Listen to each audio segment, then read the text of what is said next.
The lack of diversity in the financial advice industry was never more glaring to Gerard Lofton than in 1995 when he heard the verdict in the O.J. Simpson trial. Defendant Orenthal James Simpson not guilty of the crime of murder. Everyone remembers how the nation reacted, both white and black. Mr. Lofton was 23.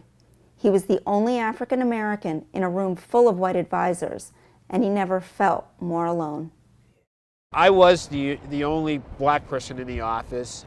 I was the first black advisor that they had ever had. When the verdict came down, you could hear the grunts, the ahs, and a couple of I would say, words that you had to bleep out.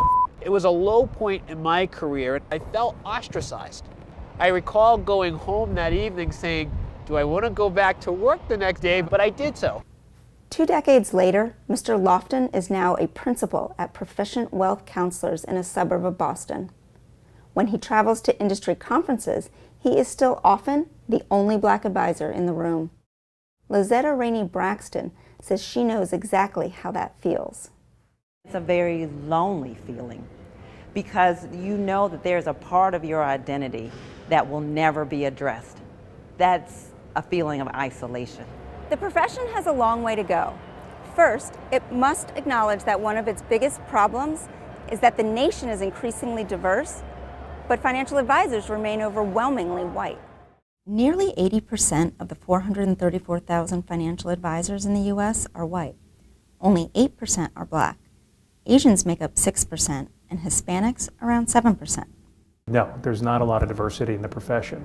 I would say that lack of diversity actually hurts the profession. Even more startling is what advisors think of this lack of diversity. According to a survey, when asked if this is an issue for the industry, 36% of white advisors agreed.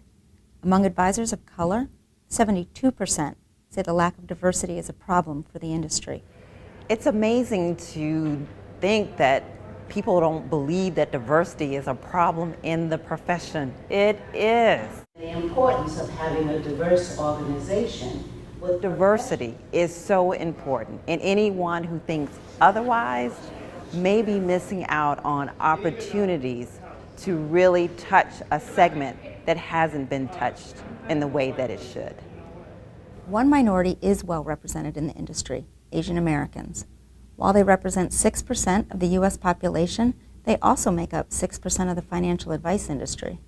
But the change is not coming quick enough for one Chinese American advisor in Queens, New York. I still don't think we have enough diversity. If you look at the Chinese market here in New York, I probably can count like this many CFPs, one finger. The lack of diversity could hinder the profession. Within the next 30 years, 1 in 3 Americans will be Hispanic, and the percentage of Asians in the population is expected to nearly double. Firms that don't adapt may miss out on attracting these potential new clients. You don't have to be a Hispanic advisor to serve the Hispanic community or an Asian advisor to serve the Asian community, but it helps. 从语言上文化上面，可能中国人之间华人之间更容易沟通，这是首要的一个选择。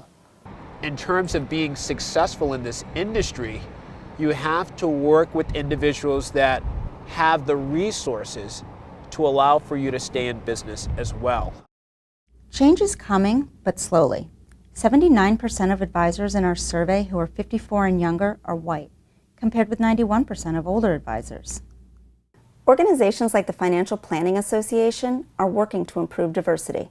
Last year, the group's annual conference featured a workshop for gay advisors. This year, they added another for black advisors. The Next Gen Pool is a very ethnically diverse group. As more and more young people see those kind of leaders start to step up, more and more people want to join. And that is just really exciting in terms of the long-term prospects of changing diversity within the profession. I am extremely hopeful that things will change, because if there's no hope, then there's no change.